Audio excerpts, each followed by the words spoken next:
প্রধানমন্ত্রী তারেক রহমানের প্রায় বাতিল হয়ে যাওয়া নয়াদিল্লির সফর ঘিরে চাঞ্চল্যকর একটি তথ্য প্রকাশ পেয়েছে, যেখানে নয়াদিল্লির সঙ্গে সম্পর্ককে ঢাকা দেখছিল বৃহত্তর ভূরাজনৈতিক বাস্তবতার অংশ হিসেবে।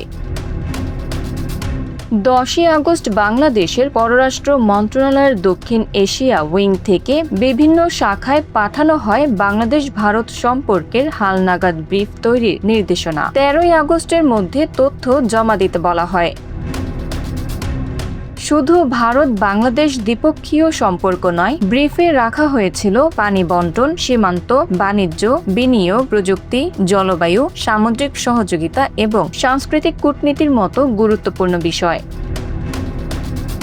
এর সঙ্গে যুক্ত করা হয় চীন, যুক্তরাষ্ট্র, রাশিয়া ইউক্রেন যুদ্ধ এবং ইউরোপীয় ইউনিয়নের সঙ্গে বাংলাদেশের সম্পর্কের মূল্যায়ন। রোহিঙ্গা প্রত্যাবাসনেও ভারতের ভূমিকা এবং চীন, যুক্তরাষ্ট্র ও আসিয়ানের সম্পৃক্ততা নিয়ে তথ্য চাওয়া হয়।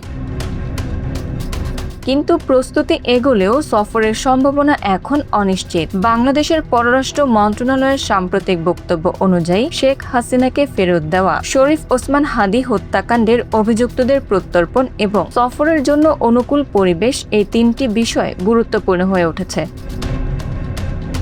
তাহলে কি বদলে যাচ্ছে ঢাকা দিল্লি সম্পর্কের সমীকরণ? 10ই আগস্টের ব্রিফ বলছে ভারতকে ঘিরে বাংলাদেশের নতুন কূটনৈতিক হিসাব এখন শুধু দ্বিপক্ষীয় সম্পর্কের মধ্যে সীমাবদ্ধ নেই। এর সঙ্গে যুক্ত হচ্ছে পানি, নিরাপত্তা, অর্থনীতি, রোহিঙ্গা সংকট এবং চীন, যুক্তরাষ্ট্র সহ বৃহত্তর ভূরাজনীতি। আর সেই সমীকরণের মধ্যেই আটকে আছে তারেক রহমানের নয়াদিল্লি সফরের ভবিষ্যৎ।